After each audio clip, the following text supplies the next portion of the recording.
여러분, 막걸리로는 절대 제사를 지내면 안 되는 거예요. 아마 여러분들 중에는 현재 시중에서 시판되고 있는 막걸리를 제사에 이용하고 계시는 분들이 참 많으실 것입니다. 네, 얘는 정말 큰일 날 일이며 절대 해서는 안 되는 행동인 거예요. 여러분, 안녕하세요. 이정재입니다.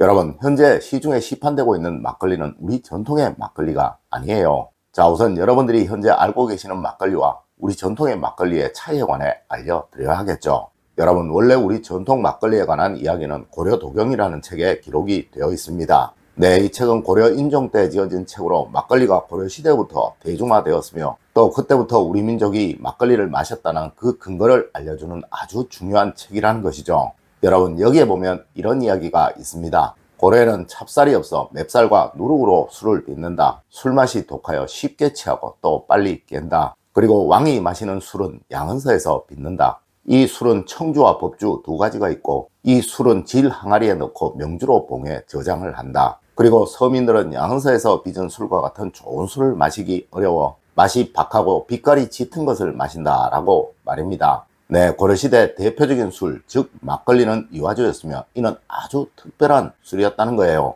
맞습니다. 과거 우리 전통의 막걸리는 귀족들이 마시던 것과 일반 백성들이 마시던 것으로 나뉘었는데요. 귀족들은 청주와 약주를 마셨고 일반 백성들은 탁주를 마셨다는 거예요. 물론 고려시대 이규보 선생님이 남긴 술에 관한 시에도 사회적인 계급에 따라 술 문화가 확실하게 차이가 나고 있음이 분명히 기록되어 있습니다. 여러분, 이 막걸리라는 명칭은 막 걸러서 만든 술이라는 의미이며 그 종류에는 색깔이 흰 백주가 있으며 또 지금 여러분들이 잘 알고 계시는 탁한 술, 즉 탁주가 있으며 또 제사상에 올려 사용을 하는 제주, 즉 맑고 깨끗한 술이 있으며 또 지역마다의 특성이 담긴 향주가 있고 또 나라를 대표하여 국가적인 잔치에 사용을 하였던 국주라는 것이 있었다는 거예요.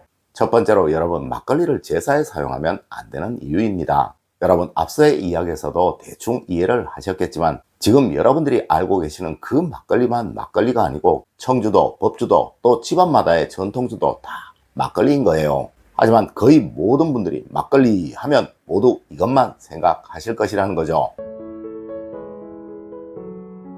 네, 맞습니다. 이 술은 탁한 술, 즉 찌꺼기가 생기는 가장 저렴하고 가치가 없는 술이라는 것이죠.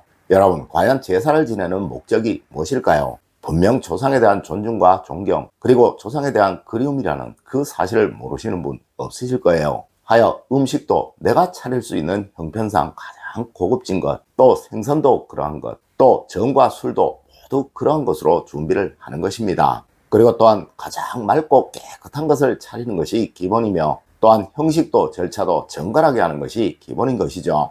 아마 여러분들이 지금 알고 계시는 그 막걸리는 단 한 종류도 찌꺼기가 가라앉지 않는 것은 없을 것입니다. 네, 이것은 가장 저렴한 것인 것이며 그냥 일반 서민들이 평시에 먹는 거예요. 맞습니다. 존중과 대우와는 약간의 차이가 있는 것이라는 거죠. 하여 청주나 법주 이런 맑고 깨끗한 술을 사용하는 것이 가장 좋은 것입니다.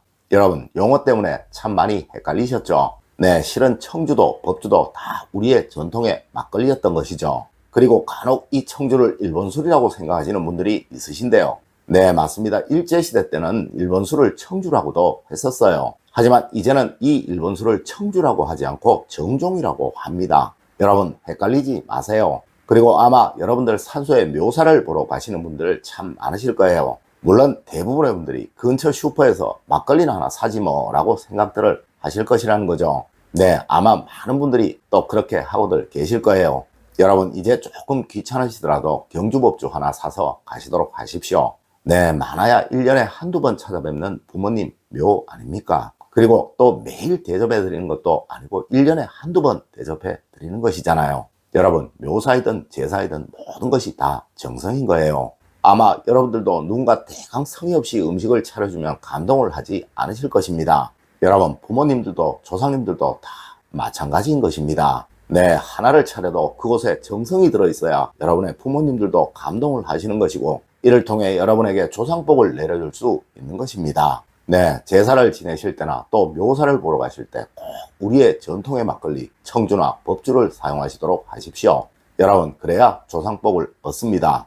두 번째로, 문어는 되고 오징어는 안 된다라는 이야기입니다. 아마 여러분들 제사에 마른 오징어 많이들 올리실 거예요. 물론 올리셔도 되고 또 올리지 않으셔도 됩니다. 다만 한 가지 꼭 아셔야 할 것이 명태나 북어포를 올리시게 되면 마른 오징어를 올려도 되고 올리지 않아도 되지만 혹 명태나 북어포가 없는데 마른 오징어로 이를 대체를 한다면 이는 아주 정성이 없는 제사상이고 또 절대로 이러한 행동은 해서는 안 되는 거예요.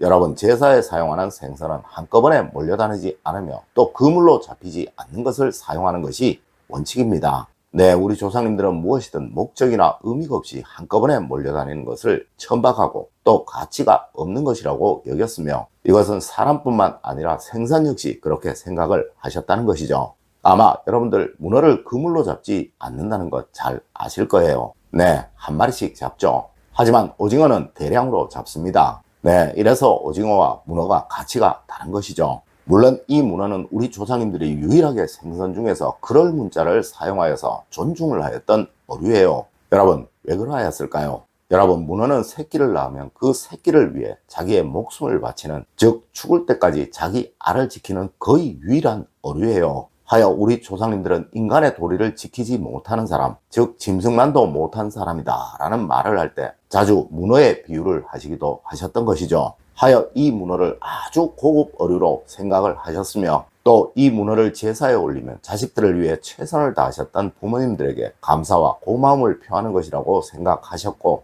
또 본인도 그렇게 하겠다는 다짐이라고 생각들을 하셨다는 것입니다. 네, 하여 문어는 제사에 꼭 올리는 거예요. 세 번째로 여러분, 제사에는 가장 가치 있는 것들을 올리면 되는 것입니다. 여러분, 제사는 조상에 대한 고마움을 표하는 것이기도 하지만 또한 자식들에 대한 교육을 하는 것이기도 한 것입니다. 네, 자식들에게 나도 이렇게 조상님들을 정성스럽게 모시고 있으니 너도 나중에 나를 이렇게 정성스럽게 모셔라 라는 그런 의미를 담고 있는 것이기도 한 것이라는 것이죠. 맞습니다. 말로 100번 떠드는 것보다 행동으로 보여주는 거예요. 하여 유학에서는 시묘살이라고 해서 3년 동안 부모님의 묘를 지키는 그 불합리한 행동도 하였던 것이죠. 물론 이렇게까지는 아니더라도 분명 확실한 것은 보여주어야 자식들이 따라 한다는 것입니다. 그리고 또 그 의미들을 하나하나 알려주어야 자식들이 그것을 이해하고 또 배운다는 거예요. 아마 여러분들이 막걸리의 의미를 모르고 또 막걸리를 제사상에 올리면 안 되는 것이 부모님이 알려주지 않으셨기에 그러하셨던 것이든 여러분의 자녀분들 역시 그러한 거예요. 네, 하나하나 자세하게 알려주고 이해시키는 것, 그것이 바로 소통인 것이며 또 사랑인 것입니다. 하여 저는 항상 제사만큼은 꼭 지내라고 말씀을 드리는 것이며 또한 제사상의 음식은 하나를 차리더라도 본인의 형편상 가장 고급진 것을 차리라고 말씀을 드리는 거예요. 네, 여러분도 나중에 여러분의 자녀들에게 그렇게 대접을 받으실 것이니까요. 맞습니다. 이렇게 이제는 제사를 차리는 것이 조상복을 얻는 행위가 아니라 오히려 자식복을 얻는 행위인 것입니다. 여러분, 오늘은 여러분들이 평소 잘못 알고 계셨던 제사 음식에 관한 이야기를 해드렸습니다. 여러분 꼭 명심하세요. 내가 하는 행동 하나하나가 나중에 내 자녀들이 나에게 하는 행동 그 하나하나라는 그 사실을 말입니다. 오늘 제가 알려드린 이야기 여러분들 꼭 명심하셔서 늘 모든 조상복과 모든 자식복을 다 누리시는 여러분이 되시길 기원드리며 오늘의 이야기를 마치도록 하겠습니다. 늘 올바른 학문과 올바른 지식을 여러분들께 전하도록 노력하겠습니다. 여러분 긴 시간 감사드립니다. 감사합니다.